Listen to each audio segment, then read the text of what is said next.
I want to begin today by showing you this necklace right here. It's a Franciscan towel cross, and I received it after professing vows as a Third Order Franciscan my junior year of high school.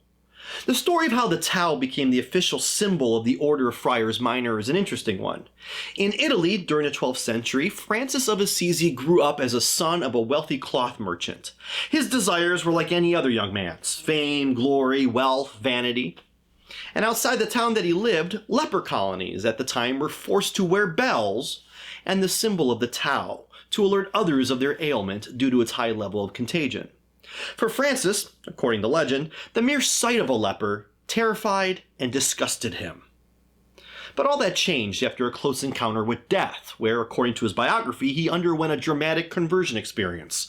Suddenly, everything that he was once interested in, that fame, that glory, the wealth, the vanity, all seemed very trivial. The leper that once disgusted him, that would have caused him to flee at first sight, was now a fellow human being that he was willing to feed and even embrace. The symbol of a group that was the epitome of poverty, disgust, and marginalization became the official marker of his order. Leprosy, also known today as Hansen's disease, appears a lot in the Bible. Historically, any type of skin ailment was generically given the name leprosy, and due to its contagion factor, persons afflicted with it were required to live outside the city grounds. This disease, as well as any type of serious illness, as well as extreme poverty, was considered by those who follow the Jewish purity system as a punishment for sin. Now, the purity system is a hierarchy of salvation based on proper observance of the law. During the post-exilic period, which was around 400 years before the time of Christ, law, no longer the land, became the focus for Jewish identity. And as I hinted at previously in this course, the mentality was that bad things happen to a nation when one sins against God. Under the purity system, sin occurs whenever anyone breaks any stroke of any letter of God's laws. So it was simple. Follow each law to the T, and the nation should be fine, right? And if any member of the community were to violate the law, they'd be labeled by society as impure, and then exiled from the land until they can become purified once more. That way, God then would look down and see that that sinner wasn't actually part of the rest of the group, and therefore God wouldn't punish everyone else, right? So your lot in any given moment, your status, your wealth, your power, and health, provided an impression to yourself and to others of God's favoritism, or lack thereof, towards you. Have you ever heard of the Christian Prosperity Bible? It's kind of based off the same mentality. You can see an example of this when Jesus was questioned by his disciples regarding a blind man in the Gospel of John, where that theme of temple expulsion shows up quite a bit.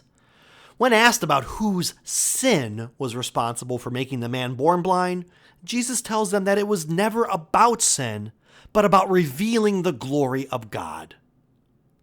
You see, for Jesus, love and compassion is how God is made manifest, and it is likewise through love and compassion that one can heal. For Jesus, diseases aren't evil, but how people respond to them can be. For gay men in the 1980s, the HIV/AIDS epidemic was akin to leprosy. Given the label the gay cancer, the gay plague, the gay disease, HIV and AIDS were viewed as a problem specific to a community that was already on the margins, and therefore ignored by the government and pharmaceutical companies.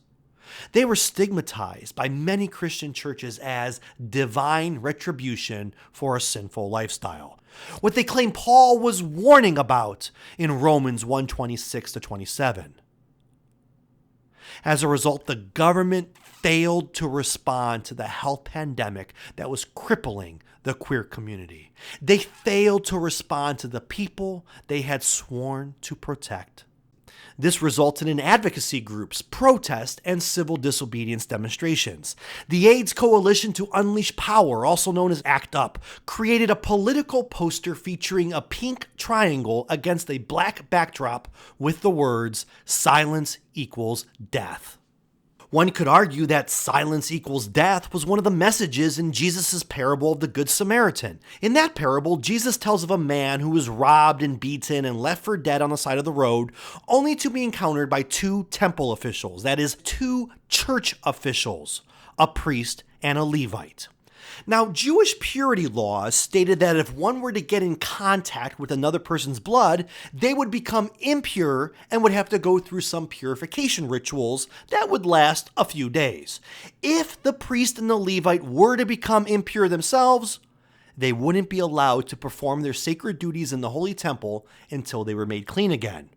So, not being willing to take a chance of missing a few days of work, the men crossed to the other side of the road rather than helping the beaten man. You could probably also assume that they justified this decision by believing the victim had it coming, since suffering was seen as a consequence of sin. This whole scene is interesting because these are two men who have dedicated their lives to the worship of God. But when called into action to follow that divine command of love, they fail to do so because they think God prefers purity. Their crossing the road, their walking away, was a sign of institutional silence that left this man to die. But who comes to the rescue? A Samaritan. Now, Samaritans were also deemed as grave sinners according to the purity system. Yet, it's this grave sinner who serves as a neighbor to the victim by placing him on his horse, taking him to an inn, paying 2 days' wages, and agreeing to pay more on his return if need be.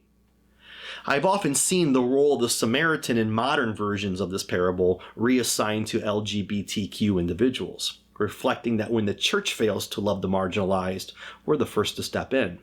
Samaritans, in short, were former Israelites who sought re-entry into God's temple, but were rejected for their sinful lifestyle. Since the Samaritans were already unclean, there was no concern when touching that victim's blood. In the end, it was the sinner who acted more righteously than the religious hierarchy. In fact, the word for compassion that is used here to describe how the Samaritan felt is the same word used only 5 other times in the Bible, all in conjunction to Jesus. In other words, at that moment, the Samaritan was more like Jesus than the church was. Throughout the Gospels, Jesus didn't hold back from calling out religious hypocrisy and pushing the need for love and compassion over the purity laws. This culminated when Jesus overturned the tables, the money lenders in the temple, expressing that the house of prayer had become a den of thieves. He was willing to invade sacred space to indicate in a powerful way that they had lost their mission. In a modern reflection of this event in 1989, ACT UP disrupted a Roman Catholic Mass being said by Cardinal John O'Connor at St. Patrick's Cathedral in New York City.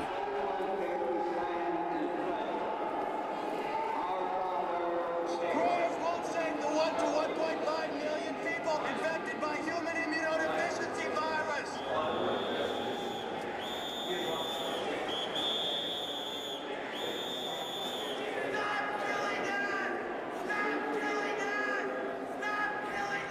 111 protesters were arrested in a demonstration meant to protest the public position of the church on condom use and safe-sex education to control the spread of AIDS.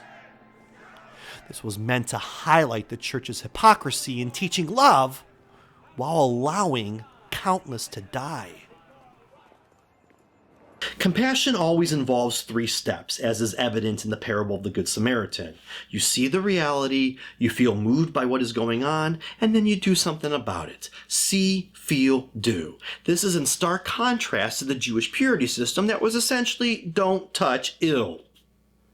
But how many times do we see the latter in Christian practice?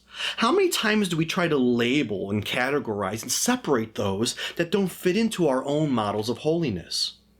When you have a see, feel, do, you are drawn inward to help. That's community, that is relationship, that is grace.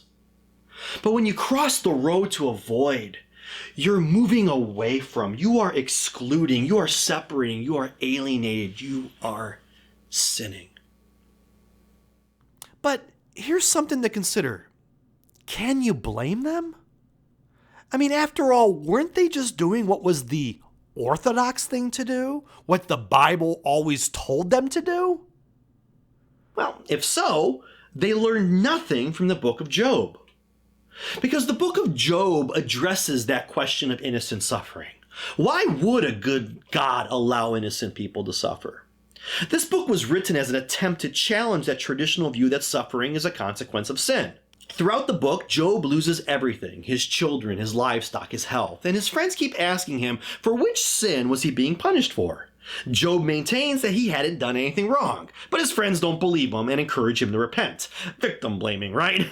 But eventually, Job asks God, why would God force him to suffer in such a way? And God actually responds. Well, through a series of riddles, to be more precise, but God responds. And God ultimately tells Job that since there's no way to comprehend how God made the universe, there's going to be no way for him to understand why innocent people suffer. And with that, then the story concludes with God restoring everything back to Job, with new cattle and a new set of kids. So much for those original ones, right? HIV and AIDS was wrongly interpreted by others as divine retribution. Yahweh affirmed that Job spoke rightly over his Orthodox friends. Sometimes our own experiences don't fit into that neat explanation of Orthodox authorities or even other parts of the Bible. But as we learned previously, that's when our conscience needs to be upheld. We will never know why God allows suffering, but we do know that it exists. In fact, out of the 150 Psalms in the Hebrew Bible, the Lament Psalm makes up the largest category, which are prayerful hymns that reflect the voices of the marginalized and oppressed, those ostracized and abandoned by family and friends, and those even feeling abandoned by God. As queer Christians, the measure of our faith is how we deal with suffering. And today, we need to deal with it more than ever during this ongoing COVID-19 pandemic. This pandemic is probably the closest experience we can all relate to that would have been something like the AIDS epidemic of the 1980s for the gay community. In both health emergencies, there was a lot of misunderstanding and misinformation surrounding what it even is or how you catch it. Both involved practicing extreme social distancing, including abstinence, while social establishments such as bars and clubs were shut down. For both, there was this feeling of abandonment by government, as we see a disproportion of cases against people of color. And then, of course, there's the testing. Will it come back as positive? Will your partners?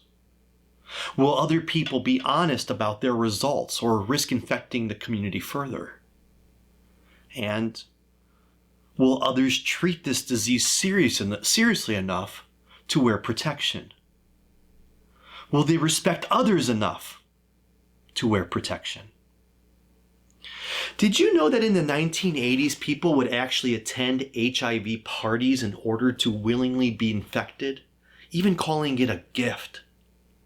Today they call it bug chasing, and we've even seen a variation of it this year with COVID-19. Growing up, I couldn't fathom why anyone would actually intentionally subject themselves to a brutal virus that killed so many.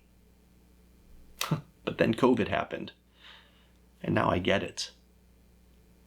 I'm not going to lie.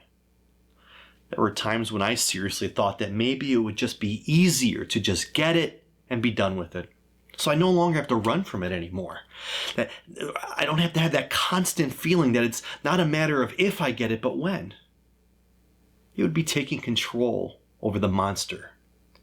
It would be me dictating the terms on how and when to receive it. It's placing the power into my own hands rather than just being another random victim.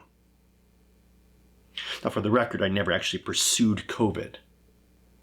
But what I'm saying is that now I empathize with all those bug chasers. Because I'm afraid to.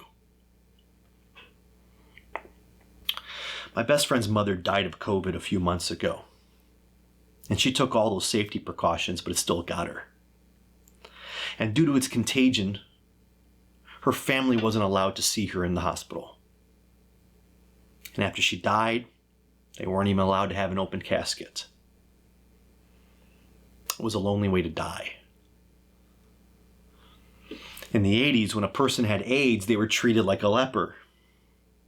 And nobody, not even hospital nurses, wanted to go near them. Food was served on trays pushed across the floor using a yardstick.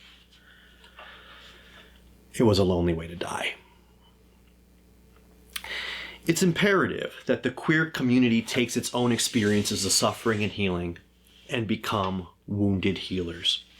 Because time and time again, we've seen that the people in charge fail the marginalized. So it's up to the marginalized to help our fellow marginalized. We can recognize our own. After all, it was the Samaritan who saw that beaten man and then did something about it. Therefore, we must act up, and we must take care of each other. This isn't a lesson today about how we should pat ourselves on the back because we can be better Christians than the Christians. It's about how we can and must be there for our neighbors. So just like during the AIDS crisis, the time for responsibility, mobilization, and action is right now. And our experience as wounded victims enables us to become magnificent healers.